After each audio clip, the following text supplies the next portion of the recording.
recently on watching a webinar or whatever, just like we're all doing these days. And someone said how you can learn so much about a person based on their life verse. And so I thought, I'll share that with you because we don't, Tommy gave sort of my business bio and work thing. But I thought I would share my life verse with you and some other things just to give you a little feel for who I am. So my life verse is Matthew 5:16. It says, "Let your light shine before people in such a way that they may give glory to your Father in heaven." And so I'm not going to say a whole lot more about it, but that I think captures what it's both inspirational, motivational for me, and at the same time, it is something that I think I have tried to live out over my life. I also have a work verse, which for a lot of people have never heard of a work verse before, but I get really fired up about work. And a number of years ago, I read Colossians 3:23, and I just said to myself, you know what, that's how I'm going to live life, is based on Colossians 3:23. What I'm going to do for work is whatever you do, do your work wholeheartedly as for the Lord rather than people. And so that is a real motivation for me. I have a life purpose statement. It sounds like you all might be working towards some things like this. And as you think about your passion and what you want to do for advancing the gospel right where you are and doing some projects in the city. And so we're going to talk about things like that today. And I have found coming up with a life purpose statement really crucial for helping me organize to create margin and to fill up my capacity. And so my life purpose is sowing seeds for growth and transformation. That's in essence what my life purpose is, as I've been thinking about it. And then I have values that I've come up with, but these are the things that keep me focused on what I need to be giving my time to, because it's all the resources that we have are what we deal with in capacity and the issue of capacity and margin. So for me, my values are my relationship with Jesus, my relationship with my wife, Jenny, with my children, my parents, my business partners, my friends, and my navigators, brothers and sisters, and others in the body of Christ. The relationship is super important to me. Tommy talked about how, we got to know each other after Lausanne movement gathering in Cape Town, South Africa. I don't even remember how many years ago it was, but I enjoy being in relationship with people, and Tommy's one of those people that I've really grown to love and care for and enjoy being with him. I wish it was more often. Next value for me is building generational businesses. So I see business as something that is a part of future generations. I'm actually reading a book right now called Borrowed from My Grandchildren. And it's about this idea of what I'm building, what I'm doing isn't really mine. It's my grandchildren's that I'm borrowing from them to do now so that it gets passed on to them. And it's actually theirs. But it's all about generational businesses. And then another really crucial value for me is create a legacy for generations. So stewarding talent and resources for future generations.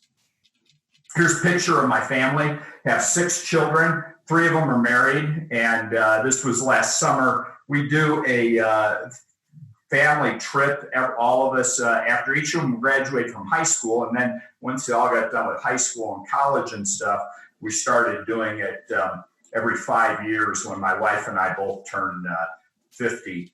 Every 5 years. So this was when we had turned 60. And my wife and I have been married 40 years, and we're very fortunate. Here, this is a group of those companies that Tommy talked about, and not going to go through them all, just threw them all up there so you can see all these different logos of these different companies, and you heard about the various industries that we're in.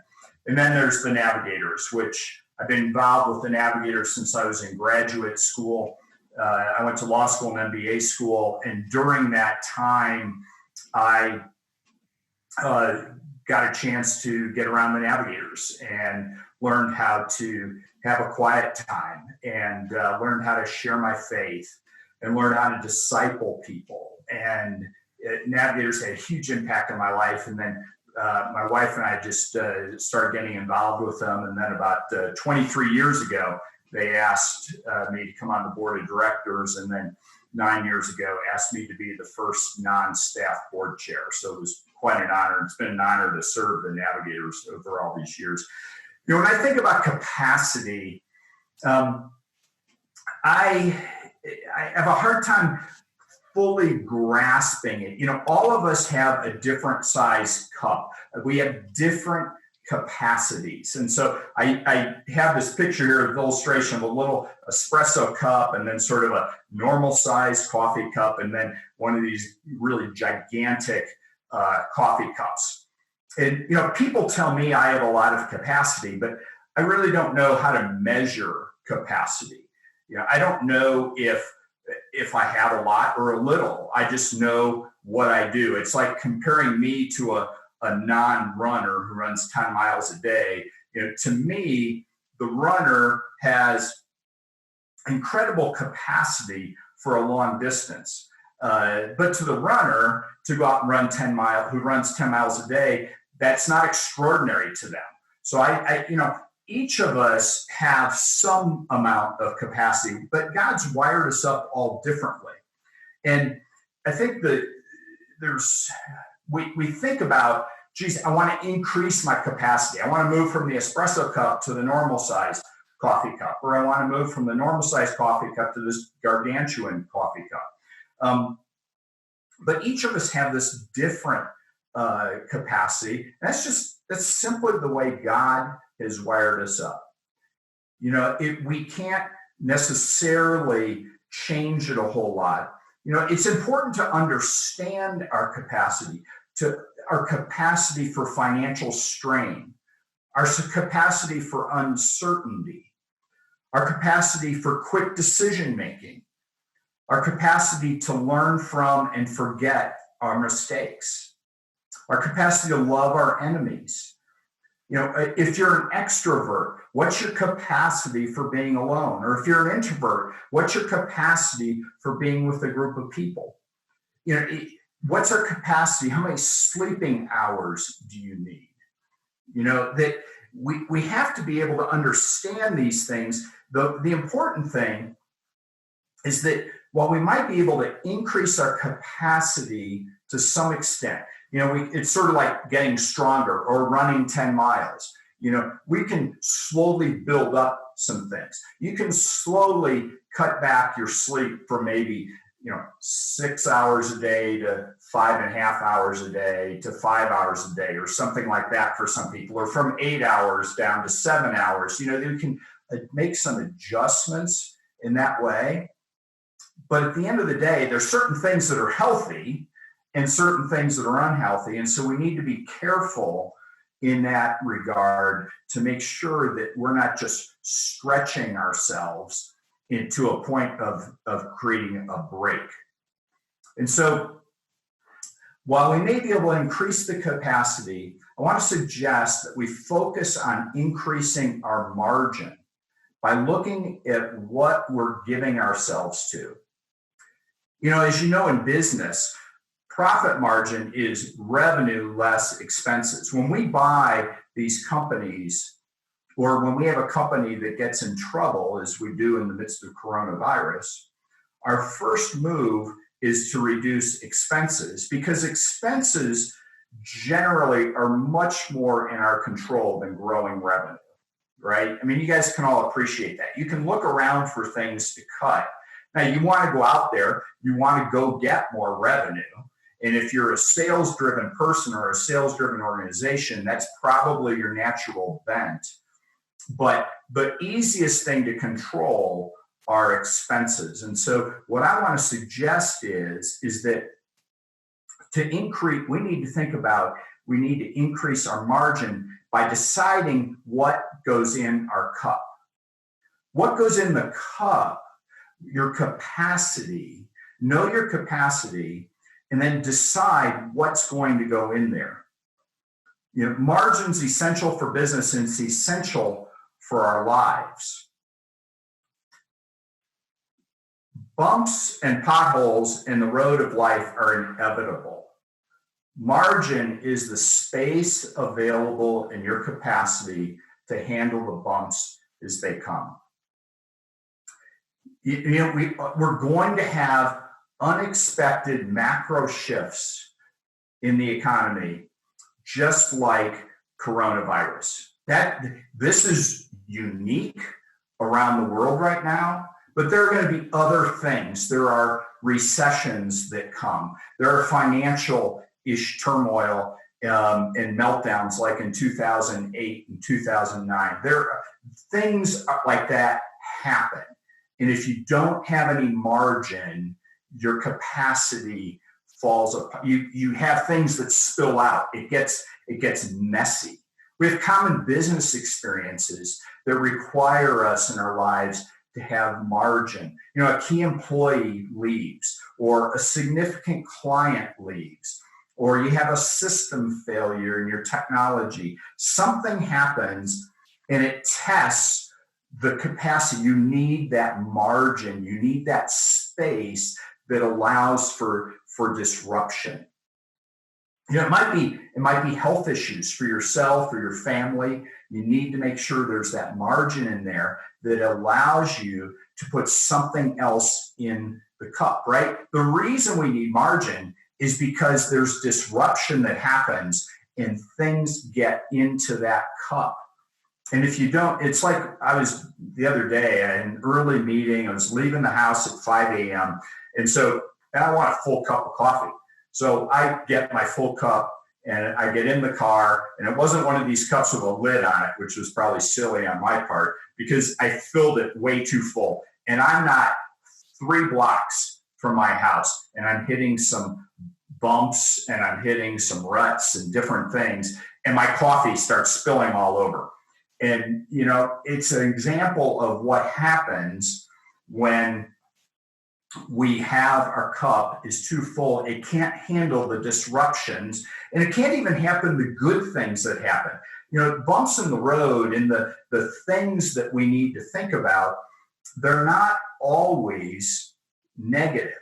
Could be a new child, could be a promotion, it could be a new company to acquire. It could be an invitation to be on a board seat of a nonprofit. It could be what Resource Global in Jakarta is asking you to do, which is a new opportunity, right? You get into this cohort, and if you did not have margin in your life prior to getting in the cohort, you put the cohort in, and now something starts spilling out, right? Because you put certain things in, there has to be, if you don't already have the margin in there, things are going to spill out.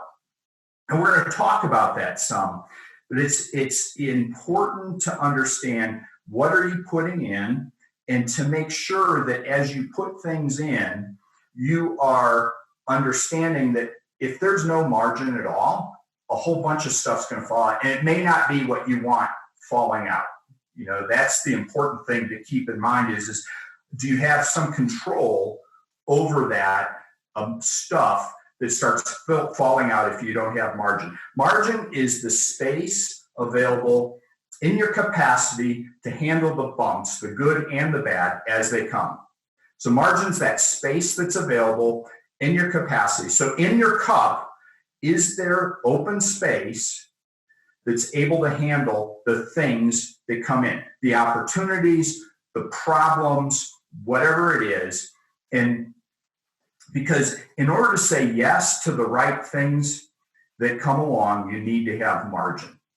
My personal philosophy is to accept new opportunities that fit within my life purpose and my values and what God has called me to do. When God told the navigators to invite me to be board chair, I did not have a whole bunch of margin, but I had some margin. And then what I realized is I can put in something like being chairman of the board of the navigators, and I can selectively take things out. If I'm not selective in taking things out, they're just going to spill out and someone's going to get hurt in the midst of it. But we only have so much capacity. And so I have to have some margin in order to take on the really good things that happen in life. Because if you're not careful to take the things out to create margin, what spills out may be your relationship with your parents, with your spouse, with your children, with your job. It could be that if you don't select carefully the priorities to put in, and you're not careful about creating margin by eliminating certain things, what you're going to find is that you don't have the margin and people get hurt by that. So let's talk about creating margin. First of all, know your life purpose. You're probably in the process of doing that. It sounds like you've been thinking about that, thinking about what you value, thinking about what you can do, thinking about how you can build into the city and do gospel movement types of things in your city, make a difference in your city, advance the gospel in your city. You've been thinking about that. So and I think these are things that over time you need to refine. I'm 62 years old, and I've been thinking about this over a long period of time. You all are starting early. You're thinking about these things, and I just continue to encourage you in that way throughout your life. Know what God is calling you to, the people and the tasks, to be a father, a mother, a husband, a wife, a business leader, community leader, church leader, nonprofit leader, whatever it is. Know what God is calling you to. Be certain of that. Know your priorities based on your life purpose, values, and calling. It is so important to skillfully and surgically remove the unnecessary parts of your life that you always thought were necessary. So think about that. Skillfully removing unnecessary parts that you always thought were necessary. That's how you create margin. My brother, a couple of years ago, he was on a golf trip with some buddies, and he has incredible pain in his foot. He goes to the doctor. He finds out that he has an infection in his big toe, and they're going to have to amputate it. Now, because the reason they're going to have to amputate it is because the infection is actually in his bone. And if they don't take the toe off, the infection is going to continue in his bones, and eventually either he takes off his entire leg or he dies from the infection. And the point is that he always thought that his big toe was necessary, but it was not necessary for the entire body system to survive. He had to surgically remove that toe. There are things that you think are necessary that you will need to surgically remove, because otherwise you won't have margin and you won't be able to accept the good things that God has for you. And you won't be able to accept the tumultuous things of illness and relational issues and business opportunities.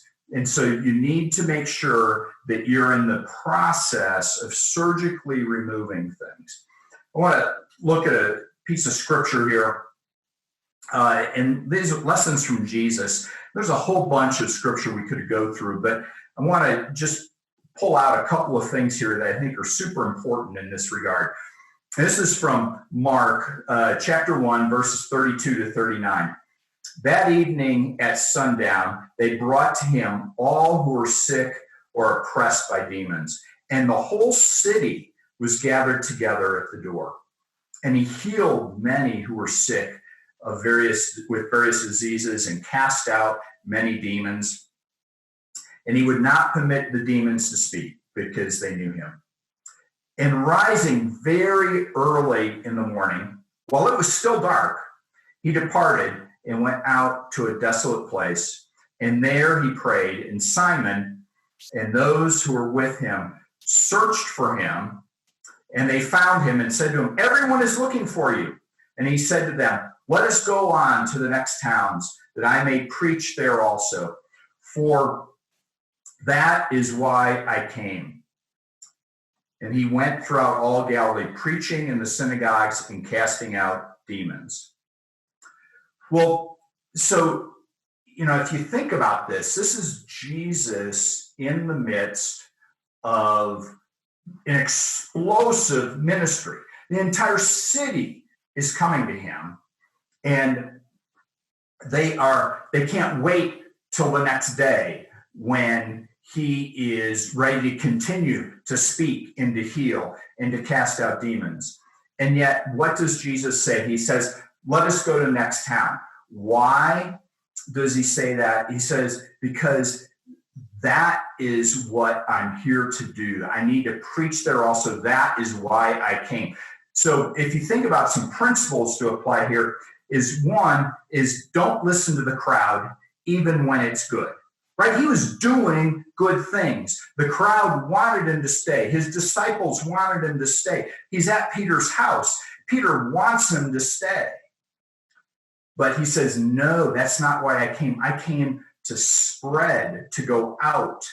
So another principle to remember here is stay connected with God. It says, in rising very early. So Jesus has a very late night. He's been working hard. Well, I don't know what it's like for Jesus, God, to be healing people. Is that hard or not? I don't know. But it's demanding, right? There's people constantly coming. So, but he goes to bed late. He gets up early so he can spend time with the Father. And that's crucial for us, for us to stay connected to God. And then we need to know our purpose. We need to be grounded in our purpose. What God has called you to do, you need to do it. And don't get distracted by other things and other people that may come along.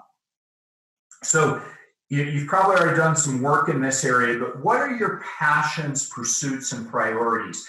You have to know these in order to make sure that you're creating margin and you're surgically removing those things that are unnecessary for you to do, and do the things that God is actually calling you to do and that God has wired you up to do. So, what do you treasure? These are questions to continually be pondering and thinking about.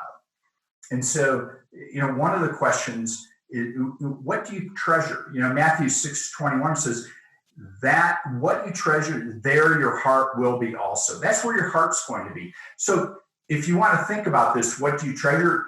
Ask yourself, what's in your heart? What are you passionate about in your heart? What if you lost it? You would just be in anguish over it. And then what are you seeking? What are you going after? In Matthew 6:33, it says, seek first his kingdom and his righteousness, and all these things that Jesus has just been talking about will be added to you. But think about, what are you seeking? And then think about, what do you worry about?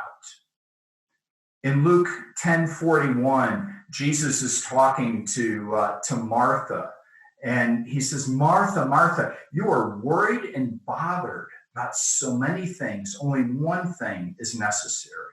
Figure out what those necessary things are. One of the ways to understand what's necessary and what may be unnecessary is, what are you worried about?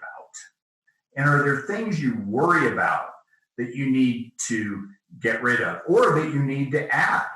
It could be either way, but then you need to surgically remove something else. What are you investing in? And I love reading Proverbs, especially in this area of wisdom. Sell everything and buy wisdom. Forage for understanding. Above all, before all, do this, get wisdom. Write this on the top of your list. Get understanding. What are you going after? What are you investing in? From being in this cohort, I can tell that you are actually investing in yourself learning about yourself, and learning how to take the scriptures and live them out. And so I can tell that these are things you're understanding the importance of wisdom and of understanding.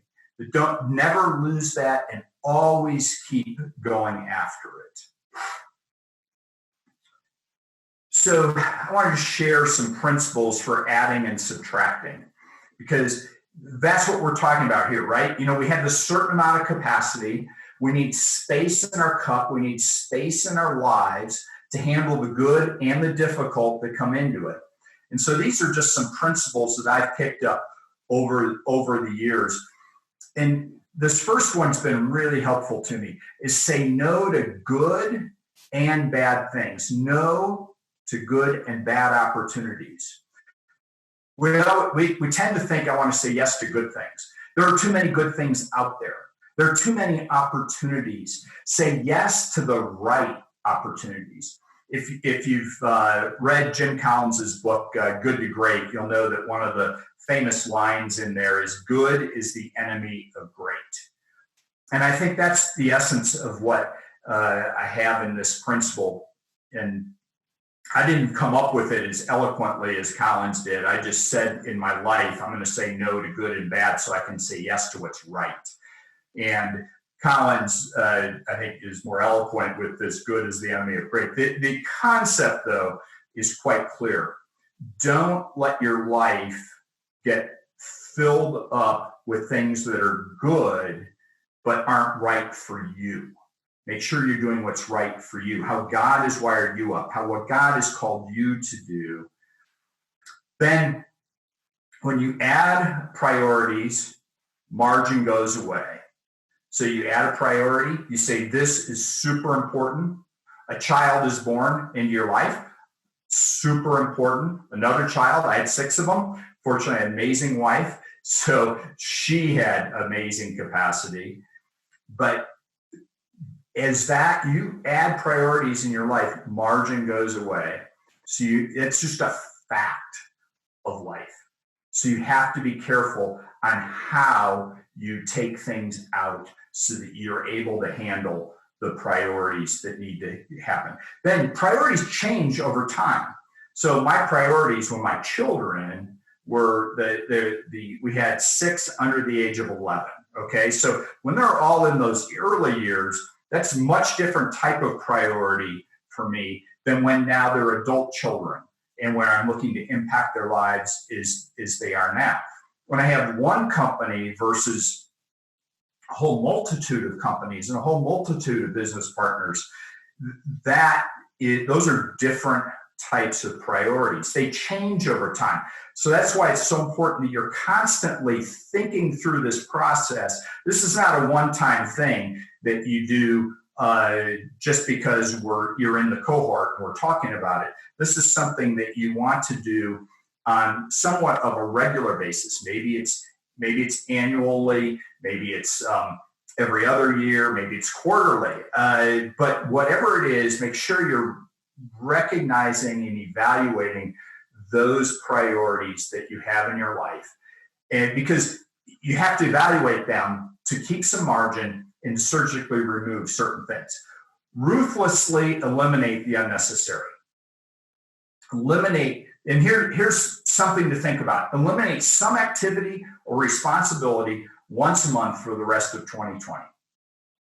What is it that you could eliminate that might free up some finances, some time, some emotional capacity? What is it? I mean, now, one thing I did recently was I used to really work towards reading, at least skimming all of the Wall Street Journal every day. And I just found that just took way too much time. So what I did was I signed up for their morning newsletter. It gives me the highlights of the day, and I read those highlights, and that's about it. Am I missing out on a whole bunch of news? I am. Am I missing out on their editorial op-ed pages, which I used to love, and I still love? Yes, I'm missing out. But I made a decision that that was something I needed to eliminate because it was taking too much time out of my life, and I needed to give myself to other things. So what is it that you might be able to eliminate? Just think of some activities and just surgically remove something. It could be something small, but just something small is a start to thinking about how you can eliminate those little things that will free up some capacity for super important things or super disruptive things that come in. The other is create rules and boundaries. Because if you come up with some rules of things you're going to do or not do, it makes saying no easier. For example, I have always said, look, the church, and I'm not sure in Jakarta what the church looks like, but in the United States, there are these big buildings. They have all sorts of activities in them. They're always looking for people to do something. The number of times I've heard someone from church get up and say, we need people to help in the nursery, or we need to have people help in the children's program, is quite regular. And my heart gets drawn to, oh, well, I can do that. I helped raise 6 children. But that's not what God is calling me to do. So I've set boundaries, and I've said I'm not going to do certain things. Know your strengths and move towards those. So know what you're really, really good at and move towards those. There's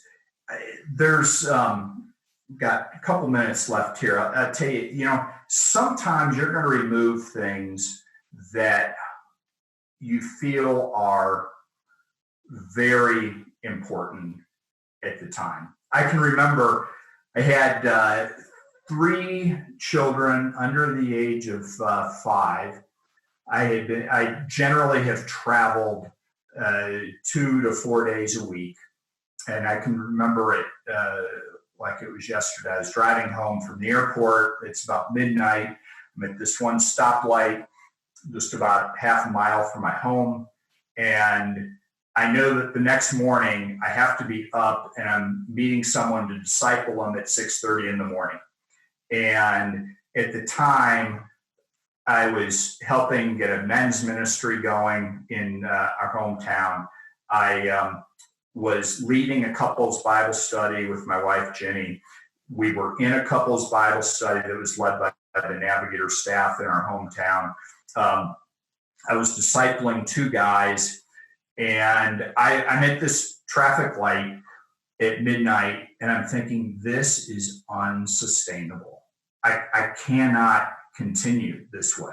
There was no margin in my life. Things were spilling out, mostly my sleep and my emotional state.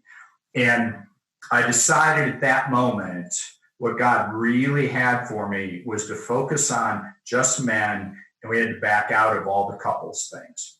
And it was freeing for me to give me margin to do what God called me to do. It wasn't that at the time, those couple studies, when we were in them, were absolutely perfect. It was exactly what my wife and I needed. But it became a moment in time that things needed to change. I need to remove something. And so when you get to the point, you realize some things are unsustainable. You have to get rid of something and be ready to remove those things. For those of us who are called by God to lead, your margin will go away. I can just promise you, people are like you are gifted. You're in this because you want to see God use you. That's why you're doing this, the cohort. And so as soon as you add something, margin goes away. So you need to get really good at going out and eliminating things so that you have some more margin for what things God wants to bring into your life.